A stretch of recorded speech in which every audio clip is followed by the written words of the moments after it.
আসসালামু আলাইকুম প্রিয় বিসিএস ক্যাডার প্রত্যাশী সবাইকে স্বাগত জানাচ্ছি বিদ্যাবাড়ির পক্ষ থেকে। সাথে আছি আমি সাজ্জাদ হোসাইন। কেমন আছেন সবাই এবং কেমন চলছে আপনাদের সময়? গতকালকে প্রকাশিত হলো 47তম বিসিএস প্রিলিমিনারি পরীক্ষার ফলাফল। যে পরীক্ষা অনুষ্ঠিত হয়েছিল গত 19 সেপ্টেম্বর 2025, অর্থাৎ 19 সেপ্টেম্বর থেকে গত 28 সেপ্টেম্বর পরীক্ষার ফলাফল প্রকাশ হলো। মাত্র 9 দিনের মাথায় আপনারা পরীক্ষার ফলাফল পেলেন, প্রিলিমিনারি পরীক্ষার ফলাফল। তো প্রিলিমিনারি পরীক্ষার ফলাফল সাধারণত পিএসসি আগে দিতে 1 মাস 2 মাস, কখনো কখনো এর থেকেও বেশি সময় লেগে গেছে। তো মূল কথা হলো 47তম বিসিএস প্রিলিমিনারি পরীক্ষার ফলাফলে আপনারা দুই ভাগে ভাগ হয়ে গেছেন। মোট যে প্রায় 3.5 লাখের বেশি প্রার্থী, 3,74,000-এর মতো প্রার্থী। তো এই 3,74,000 প্রার্থীর মধ্যে থেকে 10,644 জনকে পাশ করানো হয়েছে। আর 3,74,000 প্রার্থীর মধ্যে বাকি 3,64,066 জন প্রার্থী অকৃতকার্য হয়েছেন। তো দুইটা ভাগে ভাগ হয়ে গেছে। একটা ভাগ হলো 10,646 জন, যারা হলো কৃতকার্য। 10,644 জন যারা কৃতকার্য, এবং যারা অকৃতকার্য এদের সংখ্যা হলো 3,64,000, 3,64,066 জন। তো এখন এই কৃতকার্যরা তো জানে তাদের লিখিত পরীক্ষার প্রস্তুতি শুরু হবে। তো যারা অকৃতকার্য হয়েছেন তাদের জন্যই মূল কথাটা বা মূল আজকের সেশনে আমি কথা বলবো। এটা হলো আপনারা যারা 50তম বিসিএস প্রিলিমিনারি পরীক্ষা দিবেন, 49তম বিসিএস প্রিলিমিনারি পরীক্ষা দিবেন, অথবা 51তম বিসিএস প্রিলিমিনারি পরীক্ষা দেওয়ার চিন্তা ভাবনা করছেন। তো সেই ক্ষেত্রে আমি একটা কথা বলবো যে আপনার এখনই হতাশ হয়ে যাওয়ার কিছু নাই। তবে যদি আপনার মনে হয় যে আপনি এই লাইনে গোল সেট করতে চান না, অথবা এই লাইনটা আপনার জন্য না, বা এই লাইনের পর্যাপ্ত সময় ধৈর্য কোনোটাই আপনার নাই, তাহলে আমি বলবো আগে ভাগে সেই ডিসিশন নেওয়া ভালো আপনি আসলে কি করতে চাচ্ছেন। আপনি অনেকেই দেখবেন যে সস্তা মোটিভেশন দিয়ে বেড়াচ্ছে যে বিসিএস হলেই কি মানুষ জীবনে সফল হয়, বিসিএস পাস করলেই কি, না করলেই কি, বিসিএস পাস না করলে তারা কি খায় না, অথবা এই টাইপের কথাবার্তা বলে বেড়াচ্ছে যে বিসিএস প্রিলিমিনারি পরীক্ষায় যারা উত্তীর্ণ হয় নাই তারা কি জীবনে সুখী না। হ্যাঁ, অবভিয়াসলি তারা সুখী, জীবনে অনেক মানুষ সফল হয়েছে এবং বিসিএসই সফলতার একমাত্র মাপকাঠি না। তবে আমার এই কথাগুলো শুধুমাত্র তাদের জন্য যারা বিসিএস অথবা অন্যান্য সরকারি চাকরির মাধ্যমে কেরিয়ার গড়তে চান। হ্যাঁ, যারা গড়তে চান না এই লাইফ তাদের জন্য না, বা তারা এটাকে সিরিয়াসলি নেওয়ার প্রয়োজন নেই, মনে চাইলে দেখেন, না মনে চাইলে না দেখেন। কিন্তু যারা সিরিয়াসলি আপনারা এইটার কারণে প্রিলিমিনারি পরীক্ষার ফলাফলের কারণে মন খারাপ করেছেন, অথবা কষ্ট পেয়েছেন, অথবা একটু হতাশা লাগতেছে, শুধুমাত্র এই লাইফটা তাদের জন্যই। এবং যারা 47তম বিসিএস প্রিলিমিনারি পরীক্ষায় কৃতকার্য হয়েছেন তাদের জন্য এই লাইফটা। অর্থাৎ সরকারি চাকরি যদি আপনার একমাত্র লক্ষ্য হয়, তাহলে আমি বলবো যে আপনার গোলটা আগেই সেট করা উচিত যে আসলে আপনি কি করতে চাচ্ছেন। কারণ বর্তমান সময়ে এসে পিএসসি দেখেন গতকালকে প্রিলিমিনারি পরীক্ষার ফলাফল দিল, মোট ক্যাডারের পদ সংখ্যা ফাঁকা আছে 3,487টা। 3,487 মানে প্রায় 3,500 পদ, যেটা মাত্র 3% প্রার্থীকে তারা লিখিত পরীক্ষা দেওয়ার সুযোগ দিয়েছে। অর্থাৎ 3,487 3 গুণ করলে মোটামুটি 10,644, এটার আশপাশের একটা ফিগার হয়। তো এখন এই 10,000 প্রার্থীদের মধ্যে আপনি নাই, তার মানে হলো আপনি এই বিসিএস থেকে আউট হয়ে গেলেন। আপনার জন্য টার্গেট সামনের বিসিএস। এখন সামনের বিসিএস ও আবার একই ফলাফলই আপনাকে দিবে, যদি এইবার যেই সব ভুলের কারণে আপনার এই বিসিএসটা হাতছাড়া হয়ে গেছে, বা এই বিসিএস প্রিলিমিনারি পরীক্ষায় একেবারে আপনার ডিসকোয়ালিফাই হওয়ার প্রধান কারণগুলো ছিল, এই কারণগুলো ফাইন্ড আউট করে যদি আপনি আবার সামনে মুভ অন করতে পারেন, তাহলে অবশ্যই ভালো কিছু হওয়ার সম্ভাবনা আছে। আর যদি ওই একই ভুল করেন, ওই একইভাবে আপনি সামনের দিকে আগাতে থাকেন, তাহলে আবারও একই ফলাফলই পাবেন। যেই কাজটা আপনি গতকালকে করেছিলেন, আজকে যদি ওই একই স্ট্র্যাটেজি একই সিস্টেম ফলো করে পড়াশোনা করেন, তাহলে আপনি ওই একই ফলাফল পাবেন যেটা আপনি গতকালকে পেয়েছেন। আর যদি গতকালকের চেয়ে আজকে নতুন কিছু করতে চান, তাহলে গতকালকের থেকে আপনার স্ট্র্যাটেজিতেও নতুন করে পরিবর্তন আনতে হবে।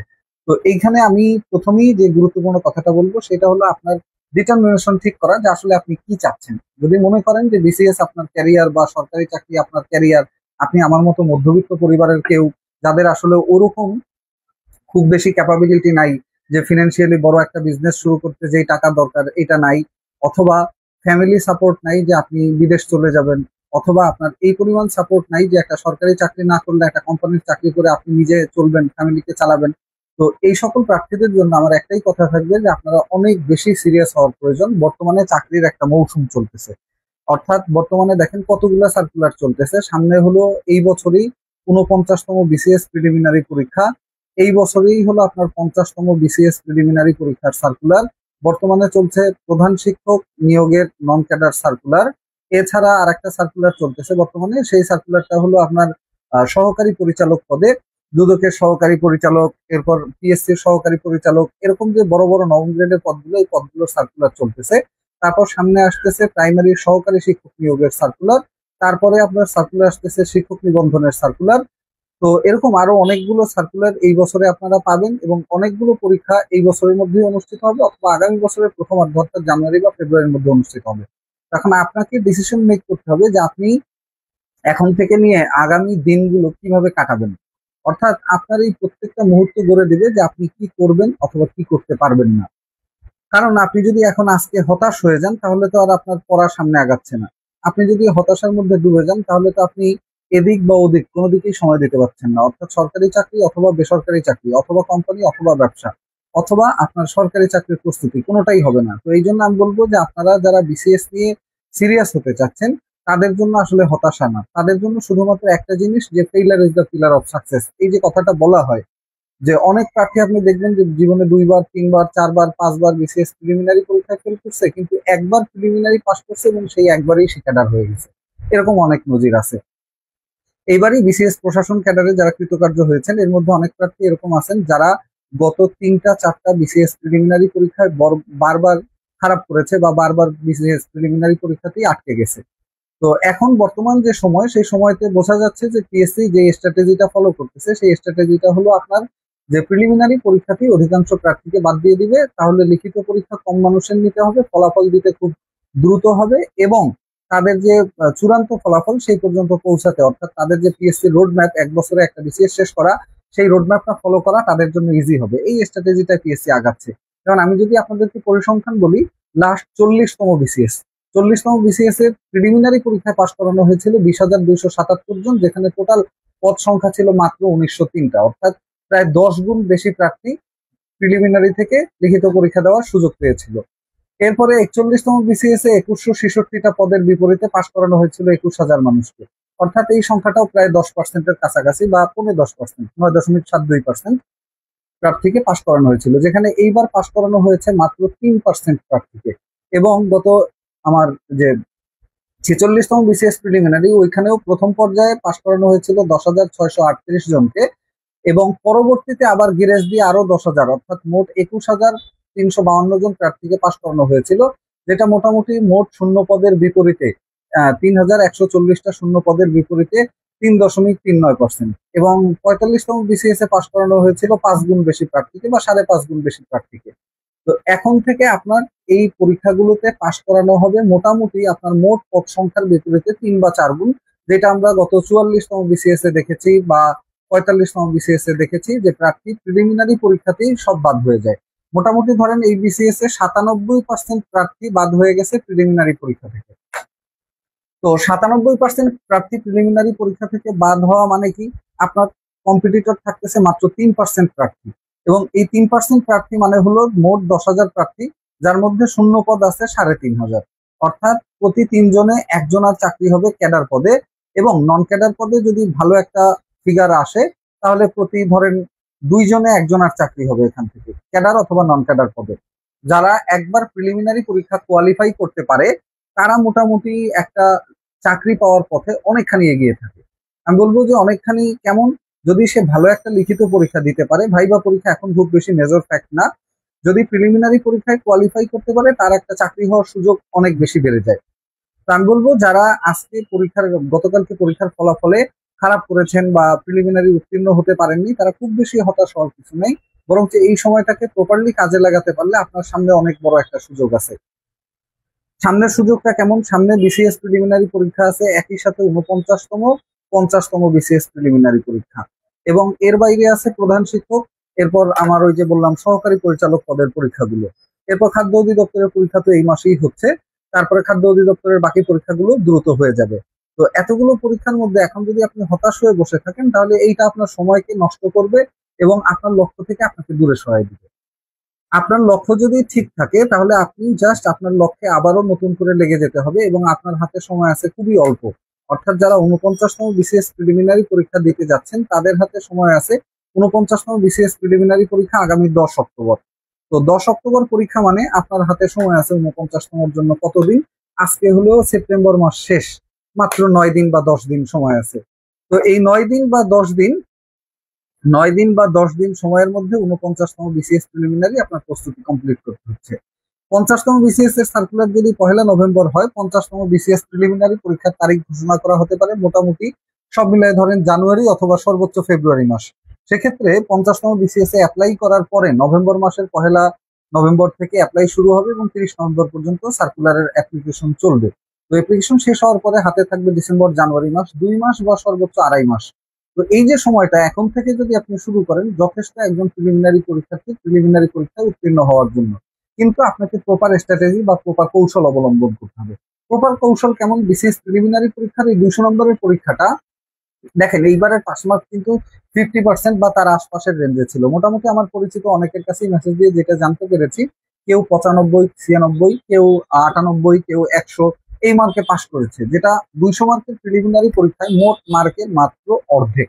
অর্থাৎ আপনার 200 মার্কের মধ্যে যদি আপনি 100 মার্ক পাচ্ছেন তাহলে আপনি পাশ করে গেছেন এইবারের প্রিলিমিনারি পরীক্ষায়। তার আগের বারেরটা যদি ধরি বা সামনের দিকের গুলো যদি ধরি, প্রশ্নের প্যাটার্ন অনুযায়ী মোটামুটি আপনার প্রিলিমিনারি পরীক্ষায় 115 থেকে 120 সেফ জোন। শুধুমাত্র একটা বিসিএস প্রিলিমিনারিতেই আপনার কাটমার্কটা অনেক বেশি হাইয়েস্ট উঠছিল, সেটা হলো 44তম বিসিএস প্রিলিমিনারি পরীক্ষায়। ওইখানে মোটামুটি 121 থেকে 123 রেঞ্জে কাটমার্কস লাগছিল। এর আগে পরে কোনো বিসিএস এ কোনোদিনই আপনার 110-15 বা 120 এই রেঞ্জ ক্রস করেনি। তো এখন আপনি আগামী 4 মাস বসে প্রস্তুতি নিয়ে প্রতি 4 মাসে হলো 120 দিন, প্রতিদিনে যদি 1 নম্বরের প্রস্তুতিও নিতে পারেন, আগামী 4 মাসে প্রতিদিন 1 নম্বরের প্রস্তুতি মানে 120 নম্বর পাওয়ার জন্য আপনি পূর্ণাঙ্গ প্রস্তুত। প্রশ্নের ধরন যতটুকুই হোক না কেন, প্রশ্নের ধরন যেভাবেই হোক না কেন, আপনি প্রিলিমিনারি পরীক্ষায় অবশ্যই কোয়ালিফাই করতে পারবেন যদি আপনি এই প্রপার স্ট্র্যাটেজিটা ফলো করেন।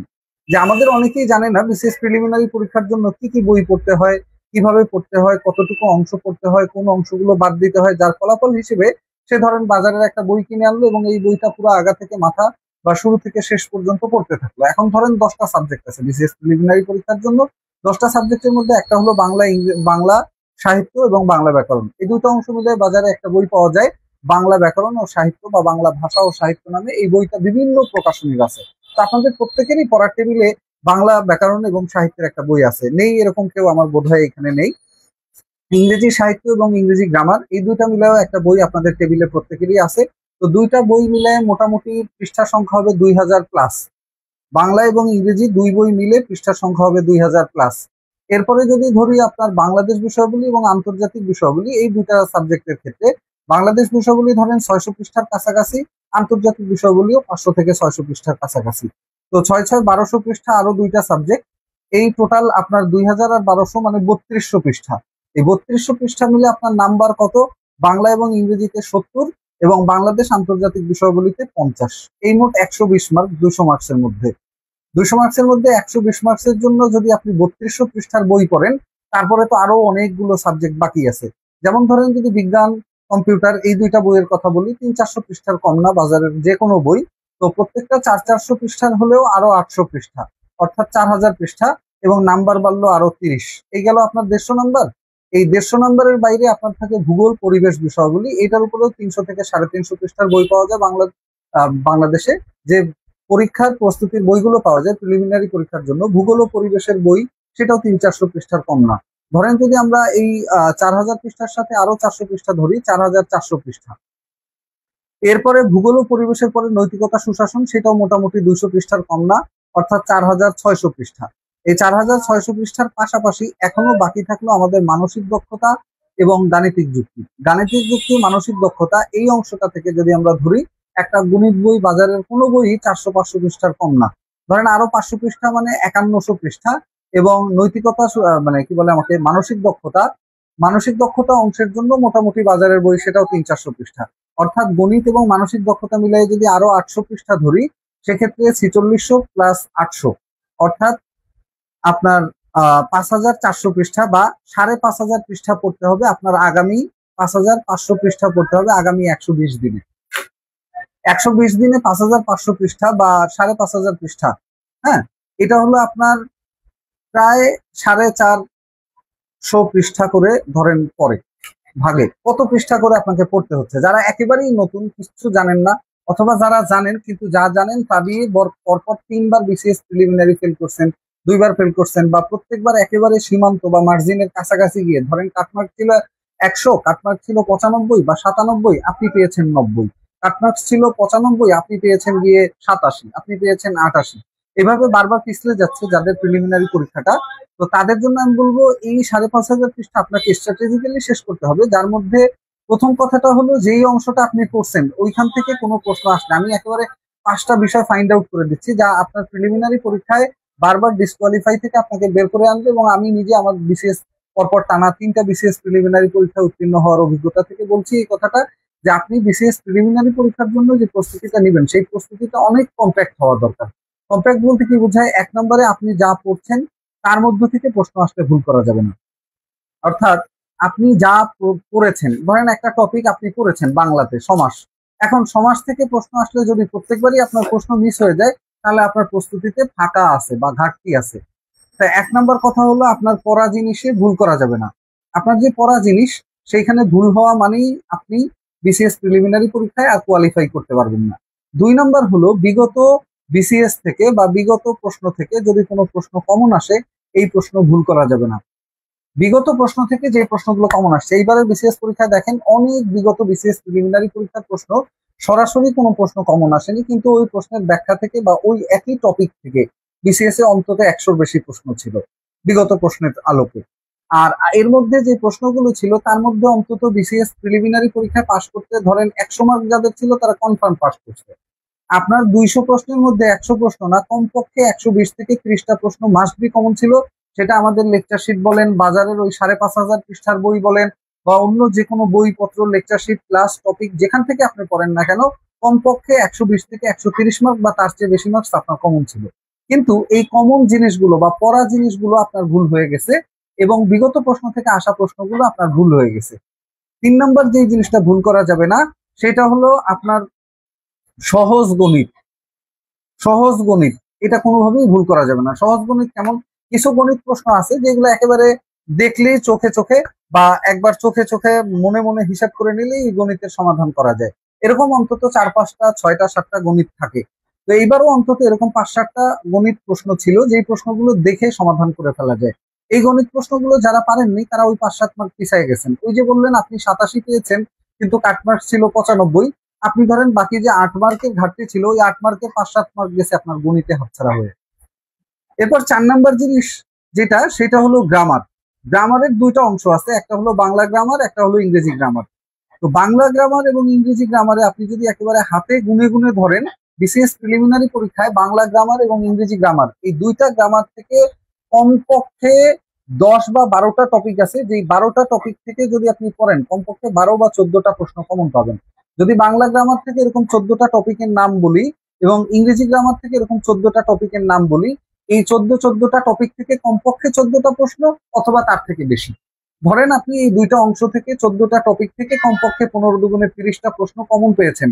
অর্থাৎ আপনি সন্ধি, সমাস, কারক, ধ্বনি, সন্ধি, সমাস, কারক, ধ্বনি, এরপর বানান শুদ্ধি, বাক্য শুদ্ধি, এরপরে হলো আপনার প্রকৃতি প্রত্যয়, এরপর নত্যবিধান, সত্যবিধান, এরপরে আমার বর্ণ সম্পর্কিত যে প্রশ্নগুলো আসে, শব্দ সম্পর্কিত যে প্রশ্নগুলো আসে, অর্থাৎ গঠন ভিত্তিক ভাবে শব্দ, উৎসের বিচারের শব্দ, এরকম কমন টপিক থেকে আপনি অবশ্যই প্রশ্ন কমন পেয়েছেন।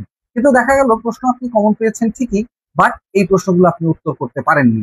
আমি বলি যে যদি আপনি আগামী 100 বছরও বিসিএস পরীক্ষা দেন, এই 100 বছরে ওই একই টপিক থেকে আবারও প্রশ্ন আসবে এবং ওই একই টপিক কোনো চেঞ্জ নেই, কারণ বাংলা গ্রামার, ইংরেজি গ্রামার নতুন করে আর কেউ লিখবে না, নতুন কোনো টপিক আসবে না।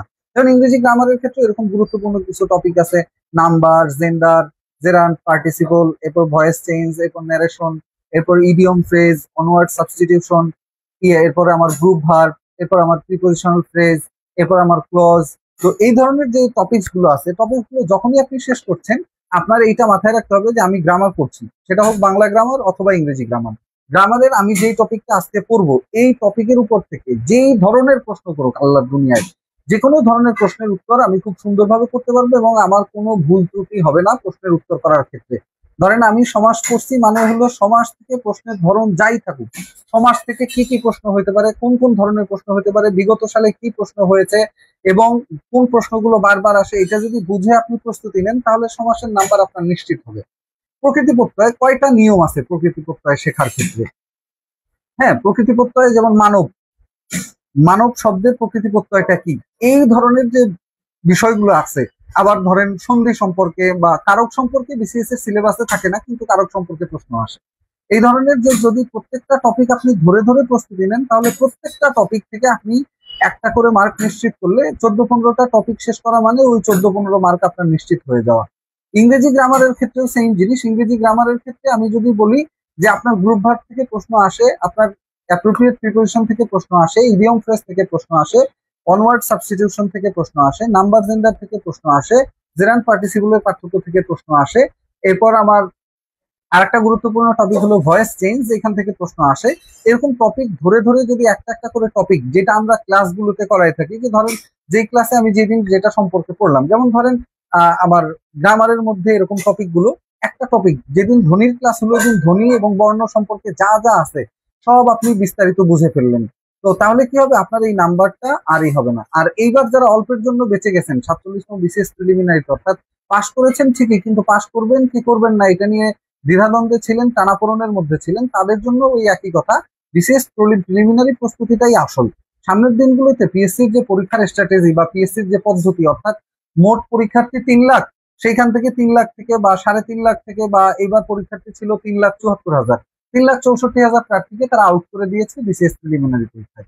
আর যাদেরকে রেখেছে তাদের জন্য থাকছে অপার সম্ভাবনা, কারণ লিখিত পরীক্ষা যখন হবে, লিখিত পরীক্ষায় মোটামুটি ম্যাক্সিমাম প্রার্থী পাশ করে যায়, 50%-এর উপরে প্রার্থী পাশ করে লিখিত পরীক্ষায়। ধরেন আপনার এই প্রিলিমিনারি পরীক্ষায় 10,644 জন যারা অংশগ্রহণ করবে, এর মধ্যে থেকে কমপক্ষে 6, 7 বা 8,000 প্রার্থী পাশ করবে লিখিত পরীক্ষায়। এবং 6-7 হাজার প্রার্থী পাশ করলে তাদের মধ্যে 3,500 তো ক্যাডার পদই পাবে, আরো অন্তত 1-2 হাজার প্রার্থী নন ক্যাডার পদ পাবে। মোটামুটি বলা যায় প্রতি 2 জনে 1 জনের চাকরি হবে, অথবা এর থেকে আরো বেশিও হতে পারে। আমি বললাম যে দুইটা জিনিস ভুলবেন না, বাংলা গ্রামার এবং ইংরেজি গ্রামার। মোট 5টা জিনিসের কথা বলবো বলেছি। 5টা জিনিসের মধ্যে 1 নম্বর কথা হলো পড়া জিনিসে ভুল করা যাবে না। অর্থাৎ একটা টপিক আপনি একবার পড়ছেন, আমরা প্রিলিমিনারি স্ট্র্যাটেজিতে প্রধান যে ভুলটা করি, যে একটা টপিক পড়েই ঠিকই, পড়ার পরে ওই টপিকের রিভিশন আর জীবনেও আমাদের দেওয়া হয় না। তো ওই টপিক গুলোর উপরে বারবার যে রিভিশন দেওয়ার ব্যাপারটা, বারবার রিভিশন দিতে ভুলেও ভুল করা যাবে না। বারবার রিভিশন প্লাস বারবার পরীক্ষা। তো আমরা নিজেরা নিজেরা বা একা বাসায় প্রস্তুতি নিলে যেটা হয়, বারবার রিভিশন দেওয়াটা এটাও ভালো লাগে না, কারণ একই পড়া বারবার পড়তে ভালো লাগে না, একই পড়া বারবার পড়তে ভালো লাগে না। এটা মনে রাখবেন যে যেই পড়া বই আমাদের কাছে আছে, ওই পড়া বই যখন দ্বিতীয়বার আমাকে পড়তে দেওয়া হয় তখন মনে হয় দূর চাই, আমি এই বইয়ের সব পারি। কিন্তু যখন ওই বই থেকে প্রশ্ন আসে বা ওই বইয়ের ধরেন একটা একটা করে অধ্যায় খুলবেন, মনে হবে যে প্রত্যেকটা অধ্যায় আপনি অলরেডি পড়ে ফেলেছেন। কিন্তু পরীক্ষার হলে গিয়ে দেখবেন ওই প্রত্যেকটা অধ্যায়ের মধ্যে প্রত্যেকটা অধ্যায়ের এক একটা টপিক দিয়ে প্রশ্ন আসবে, আর 1-1 নাম্বার করে হাতছাড়া হতে থাকবে। পড়তে গেলে মনে হবে সব আপনি পারেন, কিন্তু পরীক্ষার হলে গেলে মনে হবে যে আপনি প্রত্যেক জায়গাতেই কোনো না কোনো দুর্বলতা আছে। এই দুর্বলতাগুলোকে জাজ করার জায়গা হলো পরীক্ষা। এখন আপনি সরাসরি অনেক বই পড়লেন, এই 5,500 পৃষ্ঠার বই সব পড়ে ফেলছেন বাজারে যা যা আছে, কিন্তু 5,500 পৃষ্ঠার বই পড়ে ফেলার পরে 5,500 পৃষ্ঠার বই পড়ে ফেলার পরে একবারেও আপনি যাচাই বাছাই করে দেখেননি যে আপনার এই প্রস্তুতিটা কতটা কমপ্যাক্ট, বা একবারও আপনি পরীক্ষা দেননি। যেখানে আমাদের যারা পরীক্ষার্থী আছেন ওনারা প্রত্যেকটা পরীক্ষার শেষে বা প্রত্যেকটা টপিকের ক্লাসের শেষে একটা করে ক্লাস টেস্ট দেন। প্রত্যেকটা ক্লাসের শেষে গুরুত্বপূর্ণ টপিক যেগুলো ভালো করে বুঝতে পারেননি বা যেগুলো জটিল টপিক আছে, এই টপিকগুলো ভালোভাবে বোঝার জন্য স্যারের কাছে আবার প্রশ্ন করে বুঝে নেওয়ার সুযোগ আছে। এই সুযোগটা বাসায় আপনাদের থাকে না। বাসায় যে জিনিসটা হয় সমস্যা, যে আপনি পড়েছেন ঠিকই, কিন্তু পড়ার পরে এই পড়ার উপরে যে প্রস্তুতিটা আপনি নিলেন, এই প্রস্তুতিতে আসলেই কি প্রশ্ন আসলে আপনি পারবেন, আসলেই কি সমাস, সন্ধি, কারক, গ্রুপ ভার্ব, ইডিয়ম ফ্রেজ, হ্যাঁ, প্রিপোজিশন, অ্যাপ্রোপ্রিয়েট প্রিপোজিশন, এই টপিক থেকে প্রশ্ন আসলে আপনার ভুল হওয়ার চান্স আছে কি নেই, এটা যাচাই বাছাই করার সুযোগ থাকে না। আর দ্বিতীয় জিনিস হলো পড়া জিনিস রিভিশন দেওয়ার বিসিএস প্রিলিমিনারিতে কোনো বিকল্প নেই। আমি বলবো 5,500 পৃষ্ঠার যে বই বাজারে এভারেজ, অন অ্যান এভারেজ 5 থেকে 5,500 পৃষ্ঠার বই, এই 5 থেকে 5,500 পৃষ্ঠার বই একবার শেষ করা মানে কিছুই না, 2বার শেষ করা মানে কিছুই না। কমপক্ষে 3বার, যদি সম্ভব হয় তাহলে 5বার, যদি আরো বেশি সম্ভব হয় তাহলে আরো বেশিবার এই বই যদি আপনি রিভিশন দিতে পারেন, যেগুলো আপনি পড়েছেন বা যেগুলো আপনি পড়বেন, তাহলেই কেবলমাত্র বিসিএস প্রিলিমিনারি পরীক্ষায় ভালো করা সম্ভব। তো এখন সহজ রিভিশনের সবচেয়ে বেটার স্ট্র্যাটেজিটা কি? রিভিশনের ক্ষেত্রে সবচেয়ে বেটার স্ট্র্যাটেজি আপনি যেই পড়াটা পড়ছেন, আমি আবারও বলি, ক্লাসে এই কথাগুলো আমরা বলে থাকি। আমাদের প্রত্যেকটা শিক্ষক বা আমাদের যে বিষয়ভিত্তিক শিক্ষকগণ, ধরেন যিনি সাধারণ জ্ঞান পড়াচ্ছেন, আমি সাধারণ জ্ঞান পড়াচ্ছি, তা আমি গত 3, 3.5 বছর 4 বছর ধরে সাধারণ জ্ঞান পড়াচ্ছি, এবং আমি নিজেও কমপক্ষে 2 থেকে 3 বছরের বেশি সাধারণ জ্ঞান পড়েছি বা 5 বছর পড়েছি। তা আমি পড়েছি এবং পড়াচ্ছি, এই দুইটার অভিজ্ঞতা মিলে যে একটা কমপ্যাক্ট অভিজ্ঞতা, সেটা আপনাকে সাধারণ জ্ঞানের অনেক শর্টকাট একটা রাস্তা বের করে দিবে। বাংলা যেই স্যার পড়াচ্ছেন, ওনার যে বাংলার স্ট্র্যাটেজি, উনি যেভাবে আপনাকে ধ্বনি শিখাতে পারবেন, উনি যেভাবে আপনাকে কারক সমাস সন্ধি এগুলো শিখাতে পারবেন, আপনি নিজে অনেক টপিক আছে যেগুলো বারবার পড়ার পরেও, যেমন নিপাতনের সিদ্ধ সন্ধি, নিপাতনের সিদ্ধ স্বরসন্ধি, নিপাতনের সিদ্ধ ব্যঞ্জন সন্ধি, এরপর নিপাতন সিদ্ধ যে বিসর্গ সন্ধিগুলো আছে, এই ধরনের সন্ধিগুলো আপনি অনেকবার প্রশ্ন করছেন, বাট অনেকবার আবার ভুল করেছেন, অনেকবার এখান থেকে পড়ার পরে অনেকবার এখান থেকে ভুল করেছেন। এটার কোনো ইয়ত্তা নেই। কিন্তু একজন অভিজ্ঞ ব্যক্তির কাছে যখন এই পড়াটা আপনি একবার ভালোভাবে পড়বেন, তখন দেখবেন যে আপনার এই কাজটা বা এই অধ্যায়টা বা এই টপিকটা এতটা ক্লিয়ার হয়ে গেছে যে এই টপিক যে কোনো ধরনের প্রশ্নের জন্য আপনি হাইলি প্রিপেয়ার্ড। আর দ্বিতীয় জিনিসটা কি, একটা টপিক সম্পর্কে যখন আপনি হাইলি প্রিপেয়ার্ড হচ্ছেন, আসলে প্রিপারেশনটা কি সলিড প্রিপারেশন নাকি মধ্যে ফাঁপা জায়গা আছে? দেখবেন যে একটা কিছু বানানোর পরে বিজ্ঞানীরা অথবা যারা বানায় বা যারা ধরেন কলসি বানায়, হাড়ি পাতিল বানায়, ওনারাও বানানোর পরে টাক দিয়ে একটু টেস্ট করে নেয় যে ঠিক আছে কিনা, জিনিস ঠিক আছে কিনা, ফাটা ফুটা আছে কিনা। অথবা একটা জাহাজ পানিতে নামানোর আগে জাহাজটাকে অন্তত অনেকবার ওয়াটার টেস্ট করা হয় যে এই জাহাজটায় পানি ঢুকবে কিনা, নাকি একটা জাহাজ সোজাই নিয়ে মাঝ সমুদ্রে ছেড়ে দেওয়া হয়।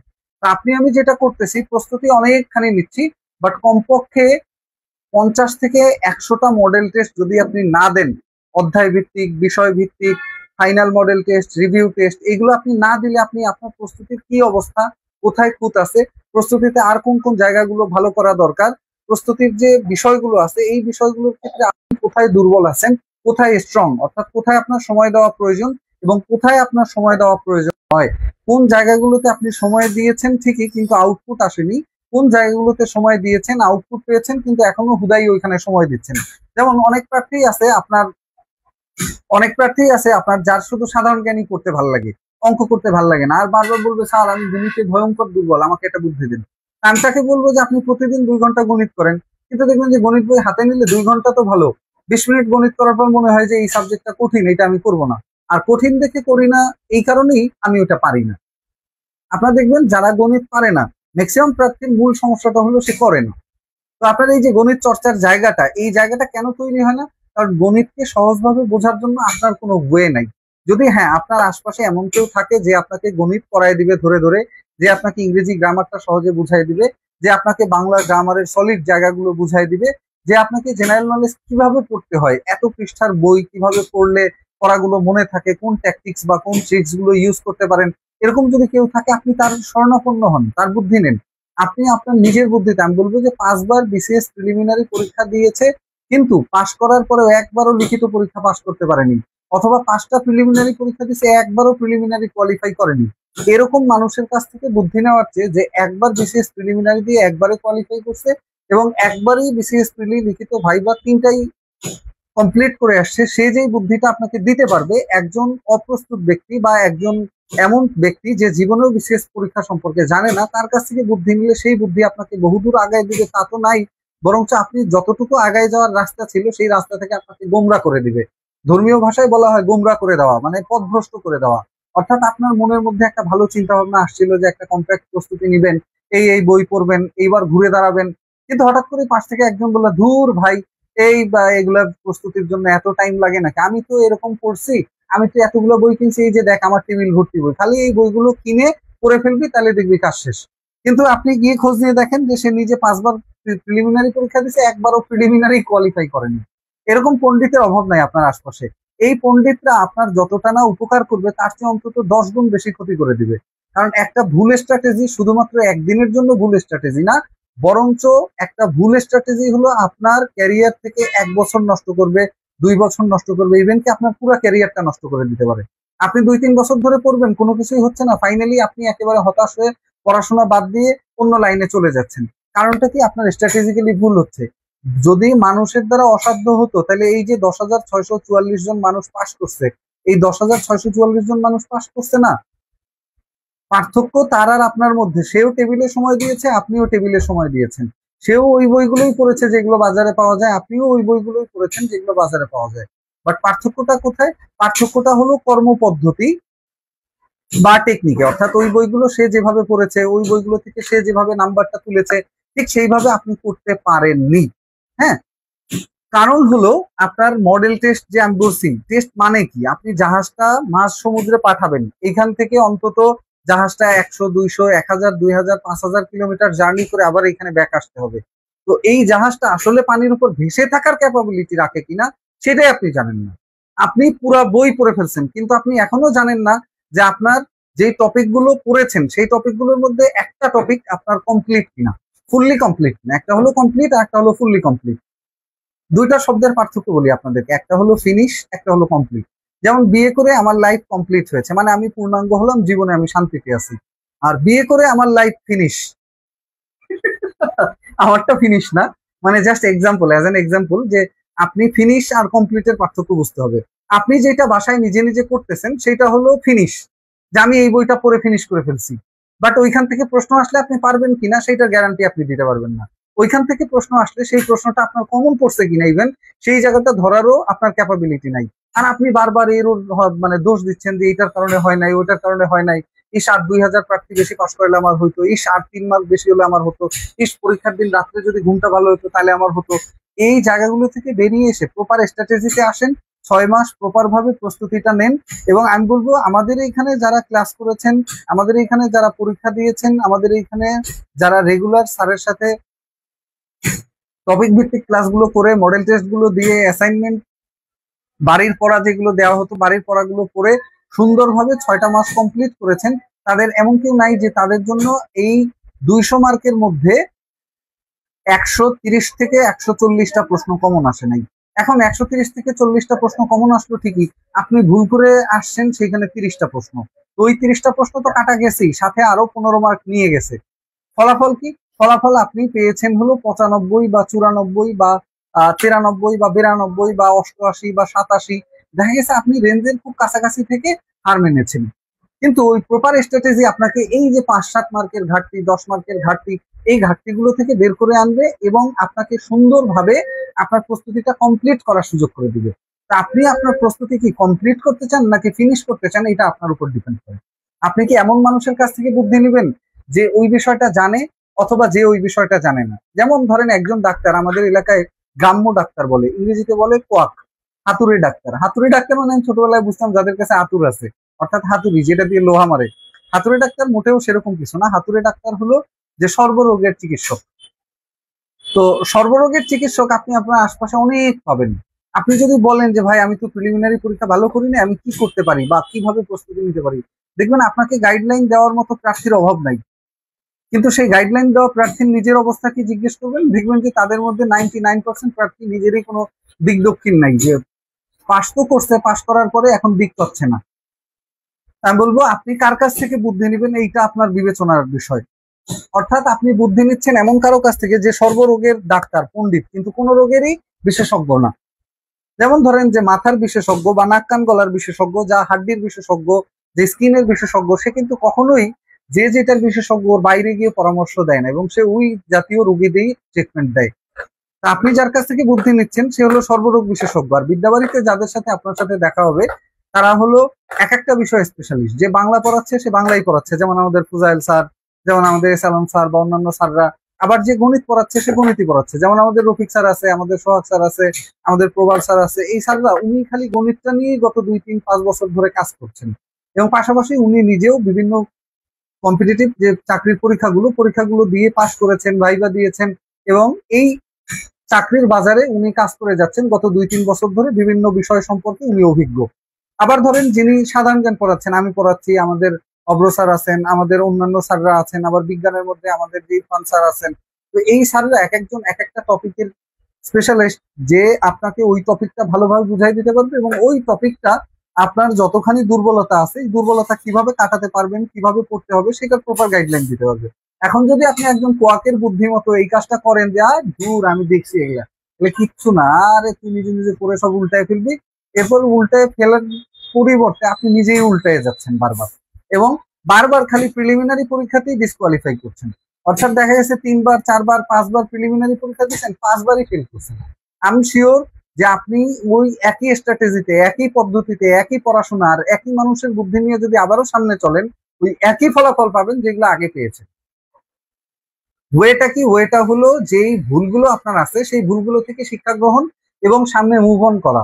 মোটেও হতাশ হওয়ার দরকার নাই, সামনে অনেক লম্বা ক্যারিয়ার আছে। এখন তো বয়স 32 বছর, যাদের 25, 26, 27, 28 বা 30ও হয়ে গেছে তারাও এখনো আশা হারানোর আমি কিছুই দেখতেছি না। কারণ এই বছরে 49তম বিসিএস এর সার্কুলার, 50তম বিসিএস এর সার্কুলার, প্রধান শিক্ষকের সার্কুলার, প্রাইমারি সহকারী শিক্ষকের সার্কুলার, নিবন্ধনে প্রভাষক, নিবন্ধনে সহকারী শিক্ষকের সার্কুলার, এরপরে বর্তমানে চলমান যে সহকারী পরিচালক পদে দুদক, মাদক, এরপরে পিএসসি পাবলিক সার্ভিস কমিশনের সহকারী পরিচালক পদের সার্কুলার, এরকম আরো অনেকগুলো নবম গ্রেডের বড় বড় পদের সার্কুলার চলমান আছে। আর ছোটখাটো পদের সার্কুলার তো প্রায় সারা বছরই চলমান থাকে। আপনার যেটা প্রয়োজন, যে আপনার ওই বইগুলো মাথায় ঢুকানো প্রয়োজন, ওই টপিকগুলো মাথায় ঢুকানো প্রয়োজন, ওই সিলেবাসটা ভালোভাবে কমপ্লিট করা দরকার। যেই একটা সিলেবাস শেষ করলে সব চাকরির পরীক্ষার প্রিলিমিনারি, লিখিত 2টা টাইপের পরীক্ষায় আপনি বারবার উত্তীর্ণ হতে পারবেন।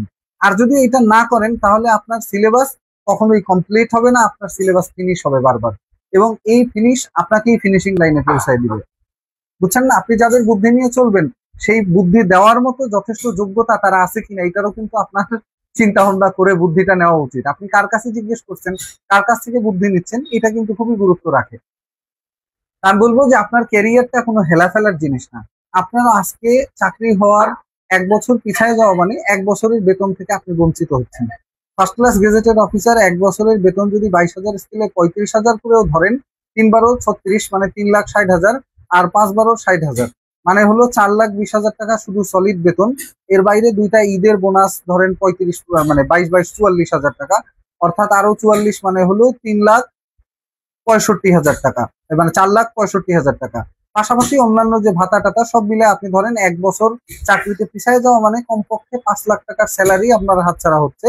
আর এই 5 লাখ টাকার স্যালারি শুধুমাত্র 5 লাখ টাকা না, এই 1 বছরে যেই হতাশা জমবে, এবং 1 বছর পর্যন্ত চাকরির মাঠে আপনি টিকে থাকতে পারবেন কিনা, ধরেন বিভিন্ন প্রেশার আসবে, ফিনান্সিয়াল সাপোর্টের অভাব হবে, মানুষজন আপনাকে হতাশ করে দিবে। দেখবেন যে আপনার, আমাদের একটা কথা আছে, মায়ের থেকে মাসির দরদ বেশি।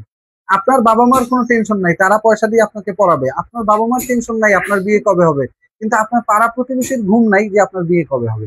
আপনার পাড়া প্রতিবেশীর ঘুম নাই যে আপনি এতদিন পড়েন কিন্তু এখনো চাকরি কেন পেলেন না। আপনি এতদিন পড়েন, আদৌ আপনি কিছু পারবেন?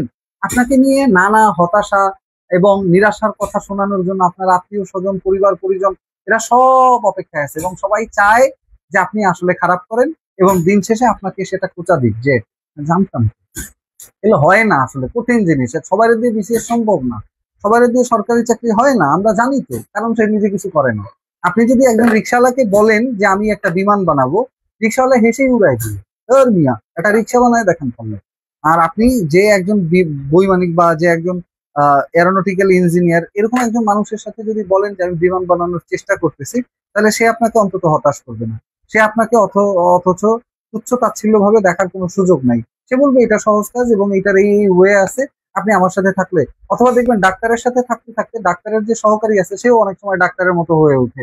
তো আপনি কার সাথে থাকছেন, কার সাথে সময় দিচ্ছেন, এটার উপর ডিপেন্ড করে আপনার ক্যারিয়ার কোন দিকে যাবে নাকি কোন দিকে যাবে না।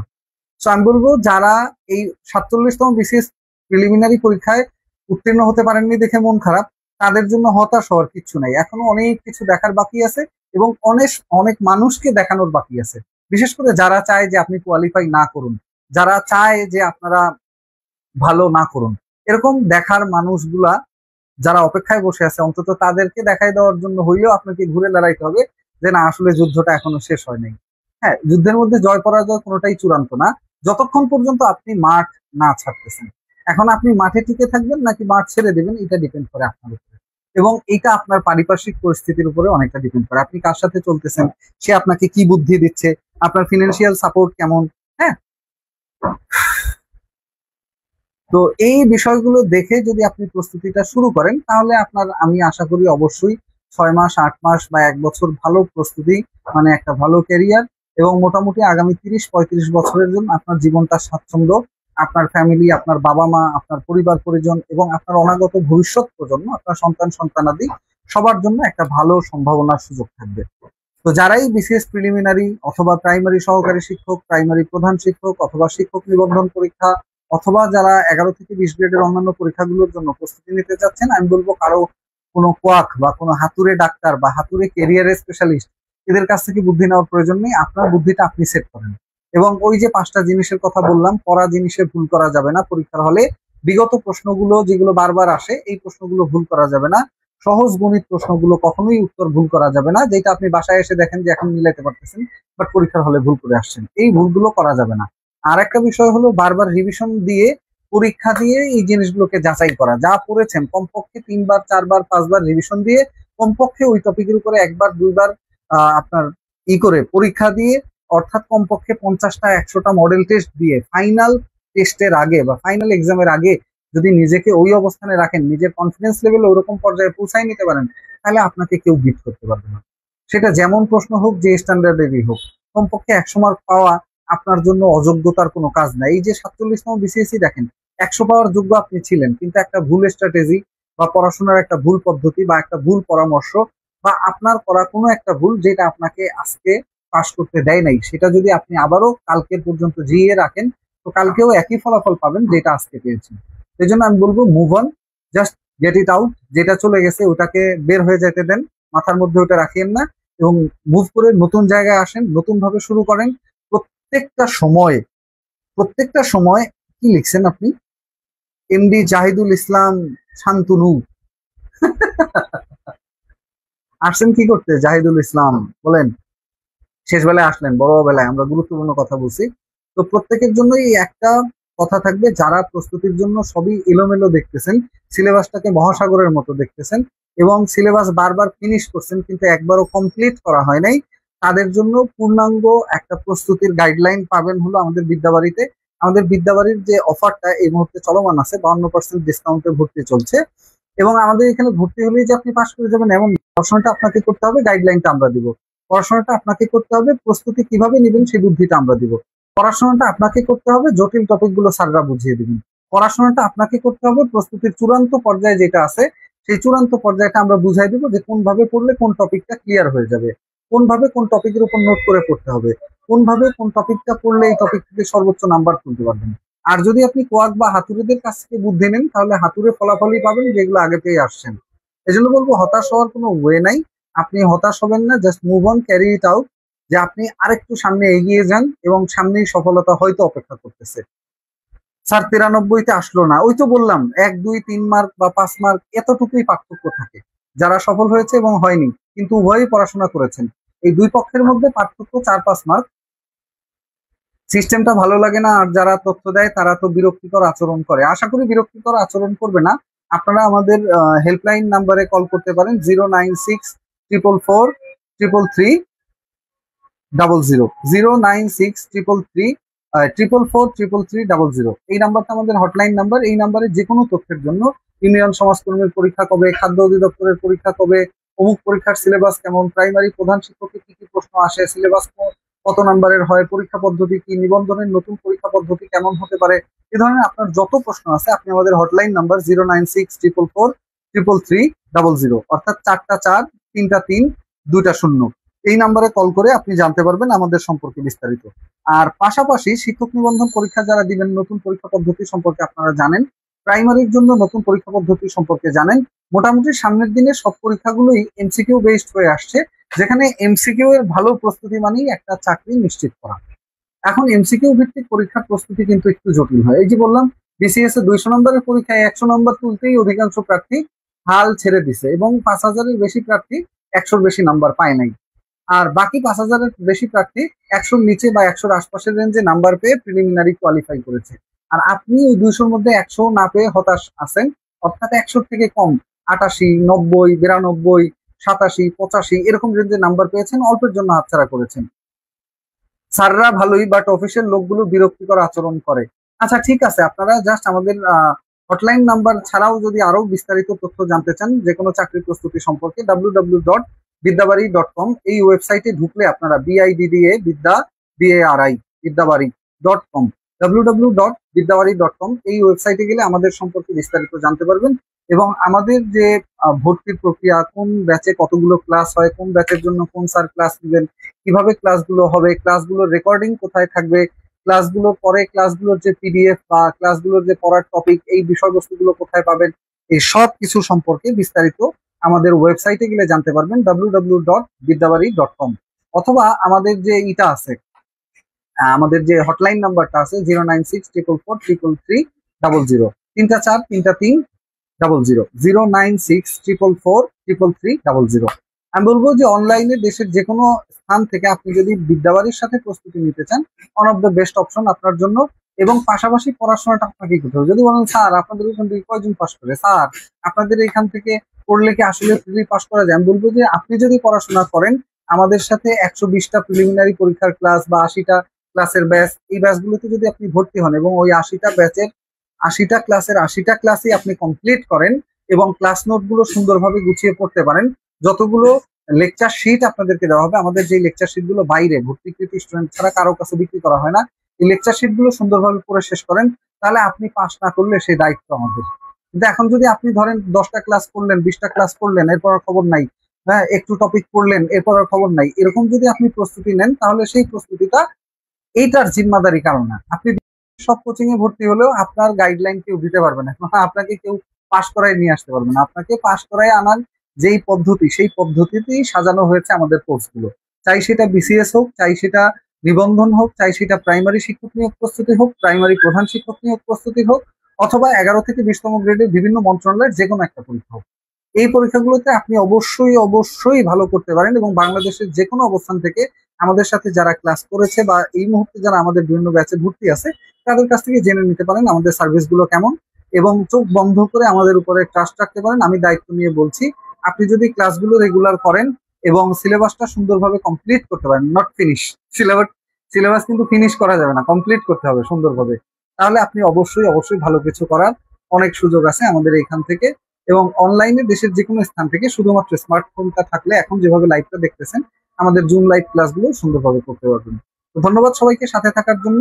বিদ্যাবাড়ি আপনাদের পাশে সর্বদাই আছে, চাকরি প্রার্থীদের মঙ্গল কামনা রইল এবং আপনারা প্রত্যেকে একটা ভালো ক্যারিয়ার করলে তো আমাদের কোনো ক্ষতি নেই, বিদ্যাবাড়ির কোনো ক্ষতি নেই, বরঞ্চ এটা বিদ্যাবাড়ির জন্য গর্বের বিষয় যে আমাদের এখান থেকে সেবা নিয়ে একজন এত দূর পর্যন্ত পৌঁছেছে বা ওই জায়গা পর্যন্ত গিয়েছে, এটা আমাদের জন্য দরকারি কথা থেকে ফাও কথা বেশি বলেন। আহমেদ আবরার, আপনি কি কোচিং এর দালাল নাকি দালালি ব্যবসা করেন, আপনি গরু বিক্রি করেন? এই যে কথাগুলো আমি বলছি, আপনাকে কয়জন বসায় এইভাবে সুন্দরভাবে কথাগুলো বলবে? আপনাদের মতো দালাল লোকজন, কোয়াক লোকজন আছে দেখেই এইসব পণ্ডিতের কারণেই অনেক প্রার্থী প্রস্তুতিটা ভালোভাবে শুরু করলেও মাঝপথে খেয়ে হারায় ফেলে। বালপাকনা পণ্ডিত যাদেরকে বলে, sorry for the bad language, but এদের জন্য এরকম যে 0.9999% পিপল আসে না ওই যে লাইফ বয়ের বা ইসের ইদায় যে একেবারে 100% জীবাণু ধ্বংস হয় না, কিন্তু 99.99% জীবাণু ধ্বংস হয়, কিন্তু 1% বা 0.1% জীবাণু থেকেই যাবে। এই জীবাণু থেকে বাইর হয়ে আসেন। স্যার একটা কমেন্টেরও অ্যান্সার দিলেন না, আজকের জাস্ট কমেন্টের সেশন ছিল না, কমেন্টের সেশন যখন হবে আমি বিদ্যাবাড়ি থেকে ফিজিক্যালি লাইভে থাকবো, তখন ইনশাল্লাহ আপনাদের কমেন্টের অ্যান্সার দিব। আজকে জাস্ট এতটুকুই, শুভকামনা আপনাদের সবার জন্য। আর এইসব পণ্ডিতদের জন্য আমি আগেও বলেছি আবারও বলতেছি যে এই সব পণ্ডিতদের দিকে আপনি বুদ্ধি নেবেন মানে আপনি গেছেন, আর আপনার যাওয়ার জন্য আলাদা লাগবে না, আপনি বইও পড়বেন, সময়ও দিবেন, টাকা পয়সাও নষ্ট করবেন এবং আপনি গোল্লায়ও যাবেন। এখন ডিসিশন আপনার যে আপনি কোয়াক থেকে বুদ্ধি নেবেন নাকি যারা এই বিষয়টা নিয়ে কাজ করতেছে উনি তো এই জিনিসটা বুঝবে না, ভুক্তভোগী যারা সে ছাড়া আসলে কেউ বুঝে না যে একজন চাকরি প্রার্থী যার বাসা থেকে টাকা দেওয়া বন্ধ করে দিছে, একজন চাকরি প্রার্থী যার বিবাহের বয়স হয়েছে কিন্তু বিবাহ শাদী করতেও ভয় পাচ্ছেন, অথবা যারা মেয়ে মানুষ আছেন যারা বিবাহিত অথবা অবিবাহিত, যার আসলে এই দিনগুলো খারাপ যাচ্ছে, তার জন্য আসলে দিনটা কেমন কাটতেছে সেটা কেবলমাত্র সেই জানে। এবং যে ভুক্তভোগী, অর্থাৎ আমি ধরেন এই অবস্থাটা পার করে এই পর্যন্ত এসেছি, আমি জানি, আপনি জানেন, আমি জানি, আমরা জানি, কিন্তু যে বাহির থেকে এই কথাগুলো বলতেছে তারা কিন্তু আসলে এটা না বুঝেই বলতেছে। তো কারো কথায় কান না দিয়ে আপনি ঠিক করেন আপনার রাস্তাটা কোনটা হবে এবং কিভাবে সেই রাস্তাটা আপনি অতিক্রম করবেন এবং কার পরামর্শে অতিক্রম করতে চাচ্ছেন সেটা one of the best thinking বা best thoughts for you. Best of luck, সবাই ভালো থাকেন, শুভকামনা রইল। আজান দিয়ে দিছে, আল্লাহ বিল্লাহ করে যান মসজিদে, নামাজ পড়ে এসে আমিও যাই, নামাজ পড়ে এসে দোয়া দুরূদ করে আবার নতুন করে আজকে থেকে শুরু করেন। অবশ্যই জার্নিটার ফিনিশিংটা ভালো হবে। ওই একটা কথাই মনে রাখবেন, সেটা হলো শেষ ভালো যান, সব ভালো তার। শুভকামনা রইল। আল্লাহ হাফেজ।